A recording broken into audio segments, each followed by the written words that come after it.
तो hello friends, मैं निकल चुकी हूँ अब शादी में जाने के लिए। सुबह के 8 बज रहे हैं और फ़िलहाल मेरा है मिशन छामला पहुँचना है। वहाँ को दीदी और को ज्वाइन करना है, वहाँ से भी फिर पैदल जाना है। सांस इसलिए चल रही है क्योंकि बहुत लेट हो गई हूँ। और रास्ता देखोगे आप, ऐसा ऐसा है, पूछो मत कैसा कैसा है। जब बच्चे थे तब दौड़ के चल लिया करते थे, लेकिन अब बुढ़े तो नहीं हुए हैं डेफिनेटली, बट वो एनर्जी नहीं रही जो पहले थी।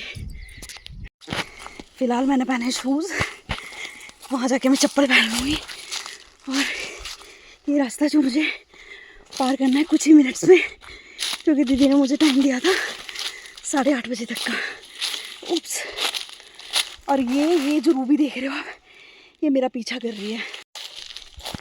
ये जंगल का वो पथरीला रास्ता, यहाँ पे 2 रास्ते आए थे, ऊपर वाला और नीचे वाला।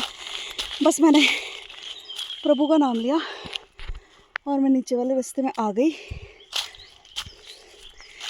अब आगे जाके पता चलेगा कि गलत था कि सही था।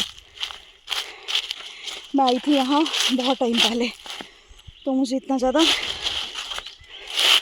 है भी नहीं पता भाई। और एक तो पैदल जाना पड़ रहा है और ऊपर से मैंने पहन लिया ये घाघरा, जो कि जंगल में इधर उधर कांटों में लग के ख़राब होने का डर बहुत है।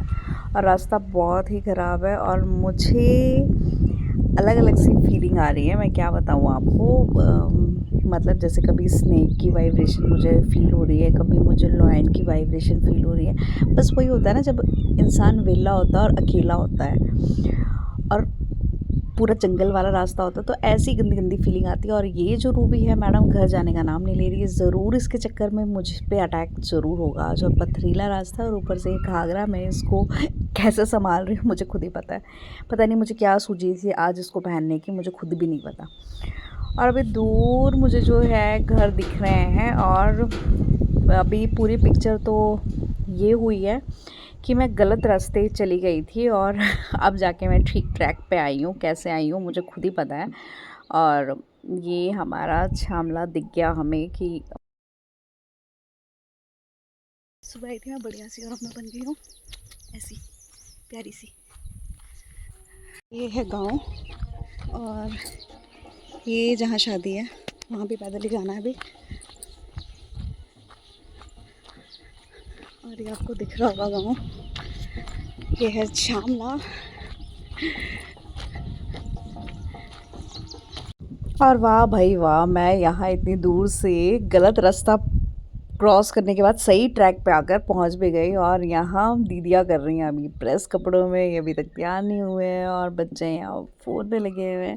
मतलब मेरा इतना जल्दी जल्दी जाने आने का कोई फ़ायदा नहीं हुआ। आराम से बैठ के मैंने रेस्ट किया और अब मैं, भैया और दीदी निकल गए हैं पाले छामले जाने की। और यहाँ पे हम पोज दे रहे हैं दुपट्टों के साथ। और ये जो आपको दूर दिख रहा है ना, हमें यहाँ जाना है और लड़की की शादी है।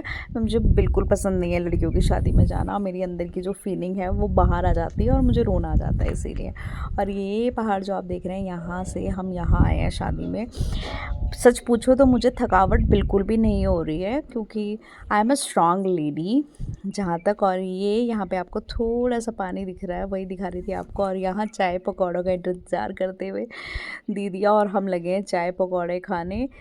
वैसे तो मैंने ब्रेकफास्ट में एक फुल्का खाया था, लेकिन मुझे हैवी ब्रेकफास्ट खाने की आदत है, तो मैंने यहाँ पे 2 प्लेट खाई पकौड़ों की बैठकर। और यहाँ पर सारी महिलाएं, मतलब मेरी सारी जेठानियाँ और देवरानी, तो शायद कोई भी नहीं थी यहाँ पर, वो सब बैठे हैं। और ये हो रहे हैं यहाँ पर फेरे, जो कि बहुत ही इमोशनल मोमेंट होता है मेरे लिए। तो ये जो वीडियो है वो मैंने डेफिनेटली कैप्चर नहीं की है, क्योंकि मैं कर ही नहीं सकती हूँ। मेरे में इतनी हिम्मत ही नहीं है कि मैं किसी के फेरे देख लूँ। मेरे तो आंसू टपकने लग जाते हैं और मुझे लड़कियों की शादी में सच में आना पसंद नहीं है इसी वजह से।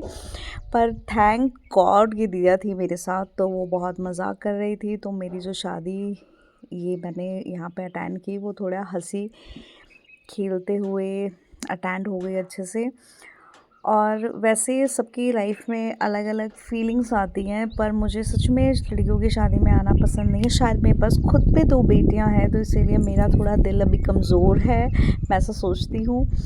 और थोड़े से अपने वो मेमोराइज़ हो जाते हैं वो पल भी, जब हमारी विदाई हुई थी या जब भी हम रोए होंगे, तो वो वाली फीलिंग भी आ जाती है, तो थोड़ा सा इमोशनल हो जाती हूँ मैं यहाँ पर। तो फ़िलहाल यहाँ पे पल्ला पकड़ा जा रहा है, फ़िलहाल लहंगे को संभाला जा रहा है ताकि क्रॉसिंग जो है वो अच्छे से हो पाए।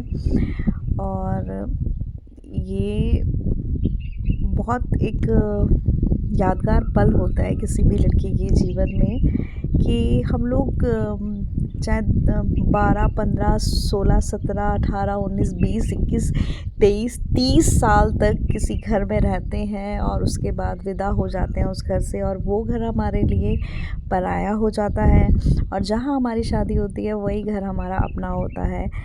मुझे नहीं पता कि गॉड ने ऐसा क्यों हमारे लिए बनाया है, बट मैं ये आराम से कह सकती हूँ कि जो लड़कियां हैं सच में वो बहुत स्ट्रांग होती हैं, क्योंकि जहाँ पर आप 30 साल 25 साल रहे और फिर उस घर को अलविदा कहना मामूली बात नहीं होती है, डेफ़िनेटली बहुत बड़ी बात होती है। और अभी फ़िलहाल मेरे अंदर जो फ़ीलिंग आ रही है वो मैं आपको बताऊं कि अभी मेरे भैया की बेटी की शादी है, ईशू की शादी है, और कैसे हम टॉलरेट करेंगे, कैसे हम लोग ये फेरे देखने वाले हैं।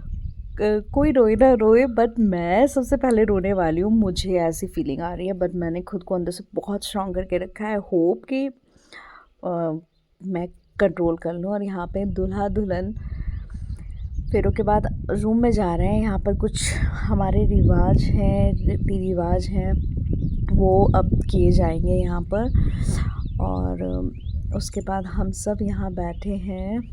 फ़िलहाल मैं तो नहीं बैठी हूँ क्योंकि सब बैठ गए थे यहाँ पे, और संध्या दीदी सबसे पहले जाके बैठ गई थी, उनको सीट मिल गई थी। तो यहाँ खाने की बारी है, तो सबसे पहले हमारे यहाँ जो है वो औरतों को खाना खिलाया जाता है। और जो लड़की की शादी होती है उसमें नॉनवेज वगैरह नहीं बनाते हैं, तो यहाँ पे सारी धाम बोलते हैं इसको, कि धाम में नीचे बैठकर खाना खिलाया जाता है पत्तल में। तो और यहाँ पे जुलूस निकल रहा है दूल्हा दुल्हन का एज़ यूजुअल। फोटोग्राफर्स यहाँ पे कुछ मोमेंट्स, कुछ पिक्चर्स जो है वो क्लिक कर रहे हैं, और बड़ा एम्बैरेसिंग है, बड़ा अजीब सा लगता है उस टाइम पे कि क्या पिक्चर्स। लेकिन यस, ये भी होना चाहिए, क्योंकि वो जो फ़ोटोज़ होती हैं वो पूरा लाइफ टाइम हमारे साथ रहने वाली है। और हम बैठे हैं यहाँ पर, ईशू और मैं, खाना खाने के लिए, बहुत ही बेताब। और आज मुझे पता चला है कि जो मेरे हस्बैंड हैं उन्होंने कुछ पूरी शूरी बनाई है, तो मैं पूरी शूरी ज़्यादा खाने वाली हूँ और मैं चावल नहीं लेने वाली हूँ। तो यस, तो मैंने चावल थोड़े से लिए, वो भी इसीलिए लिए मैंने कि अगर पूरी वाला वापस नहीं आया तो मैं भूखी ही रह जाऊंगी, और शायद मुझे पैदल वापस घर जाना है, तो मुझे एनर्जी की बहुत ज़रूरत है। और पूरी वाला आया और मैंने 3-4 पूरियाँ खाई। रच के खाना खाती हूँ मैं, और शायद इसीलिए इतनी गोलगप्पी सी हूँ। और अभी मैं आपको दिखा रही हूँ यहाँ का कुछ व्यू। तो फ़िलहाल व्यू तो मैंने कैप्चर नहीं कर पाई, तब तक हम लोग यहाँ पे डांस के लिए आ गए डीजे पे, और यहाँ पे बहुत से लोगों ने डांस किया। स्पेशली जो हमारे डांसर हैं छामला वाले, वो बहुत ही ख़तरनाक डांस करते हैं। ख़तरनाक मीन्स बहुत ही वाओ वाला डांस करते हैं। तो अब मैं चुप होती हूँ और आपको डीजे पे अपने पसंदीदा लोगों को नाचते हुए दिखाती हूँ, तो अब एंजॉय कीजिए।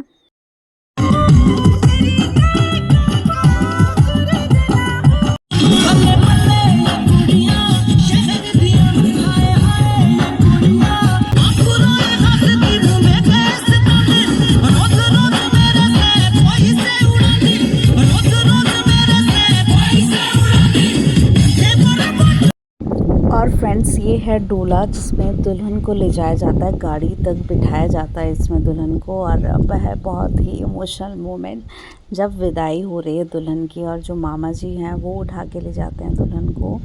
और एक रिवाज है हमारे यहाँ की, जो जीजा होता है उसको बहनें हैं, दुल्हन की बहनें वो काजल लगाती हैं, तो वही रिवाज यहाँ पे निभाया जा रहा है। वैसे तो जीजा के साथ जीजा के भाइयों को भी काजल लगाया जाता है और एक एक आँख में काजल लगाया जाता है। उसके बाद जब जीजू पैसे देते हैं तो फिर दूसरी आँख में काजल लगाया जाता है। तो अब शादी निपट गई, विदाई हो गई। तो अब हम लोग इस पथरीले रास्ते से सिर्फ थोड़ी से ऊपर जा रहे हैं, क्योंकि हम गाड़ी में जा रहे हैं तो बहुत अच्छी बात है। और ये हैवी ड्राइवर है भैया हमारे, तो रास्ता यहाँ बहुत ख़तरनाक है, लेकिन सच में भैया के साथ बैठकर मज़ा आया गाड़ी में, क्योंकि बहुत अच्छे से ड्राइव कर रहे थे ये। दिल धड़क रहा था क्योंकि रास्ता सच में बहुत ख़तरनाक है, बहुत से पत्थर है और अभी तक ये पक्का भी नहीं हुआ है, तो फिर झटके भी बहुत ख़तरनाक लग रहे थे। बस लग रहा था कि शायद ये लास्ट झटका हो हमारा, तो घबराते हुए यहाँ। और थैंक यू फॉर वॉचिंग।